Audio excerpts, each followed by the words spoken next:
crypto markets crash over the weekend after Bitcoin breaks below the key 53,000 level. Weak hands are liquidated as 25% of futures open interest gets wiped out. ETH doesn't get the memo as the ETH Bitcoin spread continues powering higher. All this and more in this week's Crypto Insight.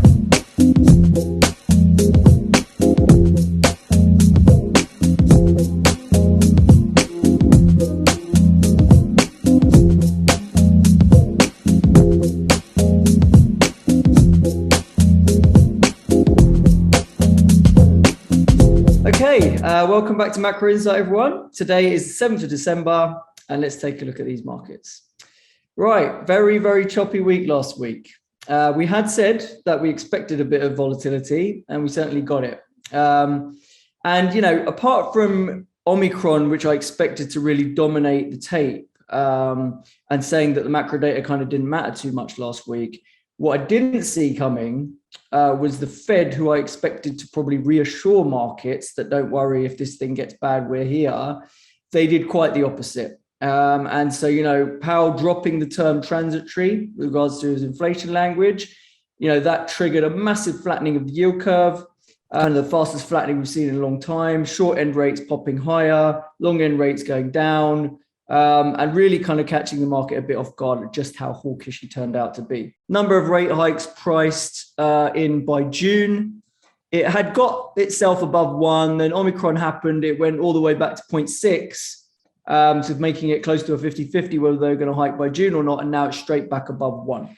So that kind of shows you, just how aggressive it was in terms of a repricing, that hike back in. And really it's about the acceleration of tapering as well. So, we've got a meeting on the 15th of December where the Fed are going to tell us what their plan is with tapering. And the whole market is now expecting them to accelerate the taper to the extent that they'll be done tapering by March next year. And that will then open up that potential for the first hike to happen in June, right? Now, it could be that we overshoot even more and somehow there's a hike on the table in March, remains to be seen, but that, could head that way. Right, if we start to continue going the way we are, yeah. And then on the right-hand chart, you can see the 30-year yield there was kind of toying with that support at 180, and then it broke below it down to 170. Now it has backed up back again in the last day or so, but you can see there that strong downtrend still intact within long end of the curve, as I've been going on about for a while, thinking that doesn't matter if they're going to hike in the front end. The market's going to see it as bearish for long-term yields, basically. Okay. Now, obviously, Biden's been applying pressure to the Fed, right, to get inflation under control. His popularity has been tanking, and it seems that Powell's kind of taken it on board and said, okay, that's our mandate. That's what we're going to do. And then the jobs report on Friday, whilst it missed the headline consensus, it was enough. Had upward revisions from last month. Unemployment rate dropped to 4.2%, and we had a slightly better labor participation. Okay, and that's what the Fed's been looking for. The report showed that unemployment is falling across all levels of educational attainment and ethnicities, right, which is what the kind of stuff they wanted to see before going more aggressively on the tightening. Okay, and that, along with ISM, which is absolutely on fire, services ISM on fire, that's kind of giving the Fed all the ammunition they really need to kind of go ahead and do what they want to do on tightening. Okay, you can see here ISM, massive spike there in terms of business activity numbers, going back quite a long way. These are the kind of highest numbers we've seen in a long time. And then we've got the labor market here. Obviously, pre-pandemic, so when we got the pandemic, unemployment popped massively, labor participation dropped. We've now seen the orange dot showing us where unemployment has gone back to, but the participation still has some more to go. But it's heading in that direction now. That's kind of what that scatter plot kind of shows us on the labor participation rate versus unemployment rate. Okay. Now, Omicron, obviously, the other story, which seems to be kind of fading away a little bit if you look at market pricing, right? I mean, it's getting priced out of markets judging by the performance of some of these travel and leisure stocks, what's been going on. Europe have been talking about rolling back travel bans. stuff like that. I have been seeing mixed reports on severity, higher transmission, but lower lethality, which could actually be good because it means the pandemic could end sooner. Those are kind of the positive stories that we're seeing on that front. On the negative side, though, we're seeing it affecting children more, right? So in South Africa, there were some reports, of the younger demographic definitely being impacted much more than any previous variants. But the truth is, if we look at these numbers, whilst we've got cases flying, up to nearly 10,000 in South Africa, look at what the deaths are doing on the right-hand side. They're doing nothing, right? So we don't necessarily mind the idea of a virus that can't kill anyone, but just spreads around like wildfire, right? So that's kind of, I think, what the market is hoping for and kind of starting to price in. And then the Fed liquidity taps, we can't deny, very much look like they're being turned off, right? So this should be a bit of a headwind for risk assets and equities. But to counteract that, the kind of the only real argument, I think, is that no one owns the market anymore, right? It's just got, apart from retail, who probably did the usual and bought the dip, a lot of money managers would have taken risk off if they hadn't have already got a bit cautious. Certainly, you had the seasonality narrative initially, that people were chasing a bit. And then all of a sudden this came along and people were like, well, what's the point in taking risk into year end? I want to protect my P&L, right? So we've got some serious signs of major positioning being flushed out. You look at like the Z score here in terms of net leverage across all strategies, some data out of JP Morgan. This massive spike down in the blue line is kind of, analogous to things like we saw in March 20, early March this year.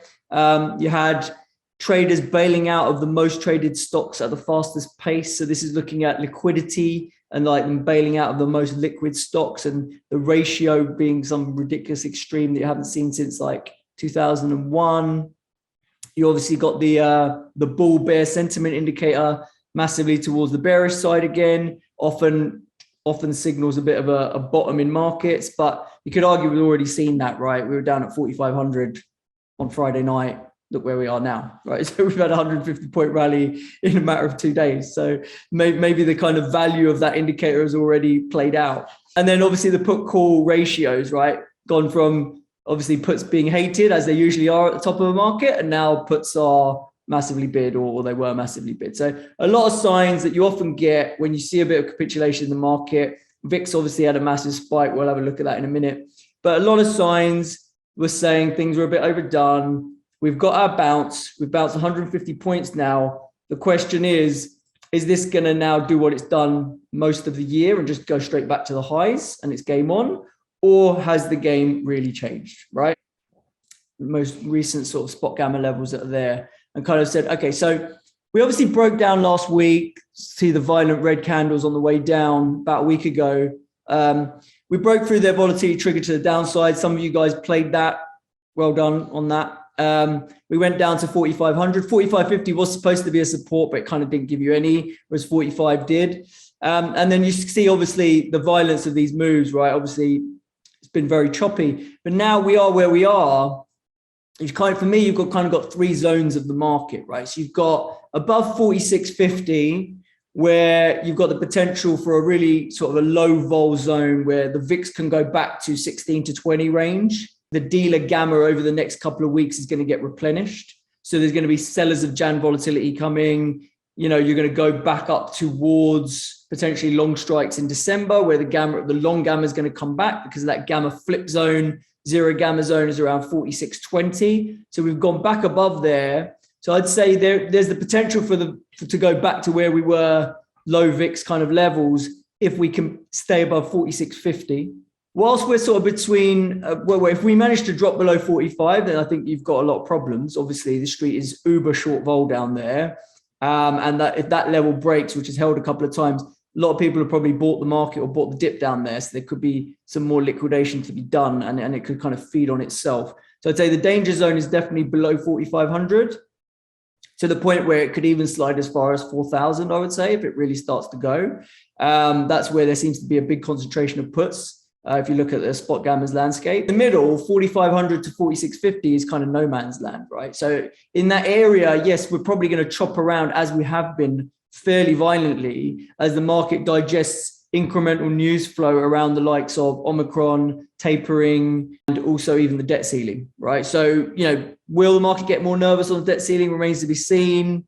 As we get a bit closer, we'll see what happens, right? But I'd say those are the three zones that I'm kind of keeping my eye on. And right now we're kind of attacking this one to the upside to try and go into the low vol area. Maybe some sort of put structures on the VIX could make sense. I think December's looking probably a little bit short dated now.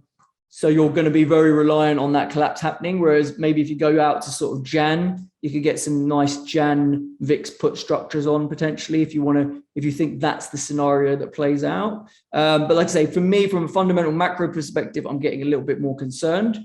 So I don't think I'll be rushing to play that upside scenario. If anything, if that scenario does happen and vol gets crushed, then I'll be thinking, right, what can I put on the book to prepare for what I think is likely going to be quite a tough Q1. All right.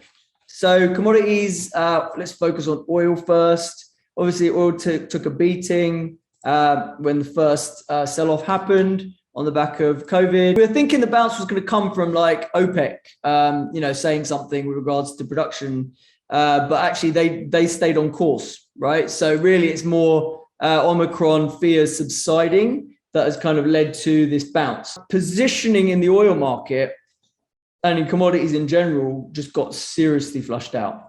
Here you can see spec positioning across the commodity complex. I mean, we're at 1 year lows, right? This goes back quite far, like 5 years or so. We're at 1 year lows in net speculative longs and oil. But if you look at the table on the right, this kind of shows the change in leverage fund positions across the whole complex. So you've got energy, you've got all the energy futures down, 10 to 15%.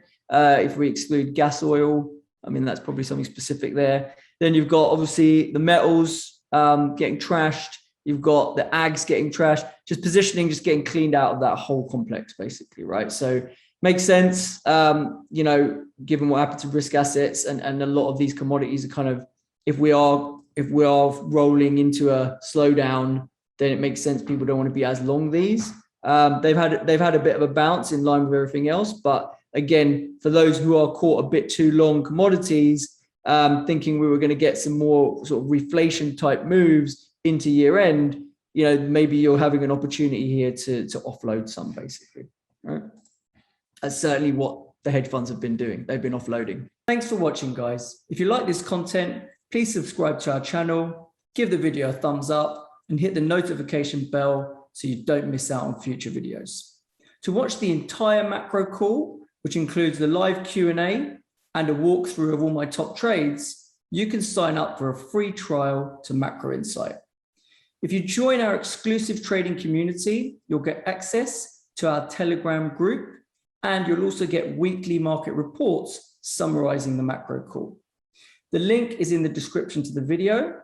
And for more information, you can connect with us on socials, or you can visit our website, options-insight.com. Thanks a lot.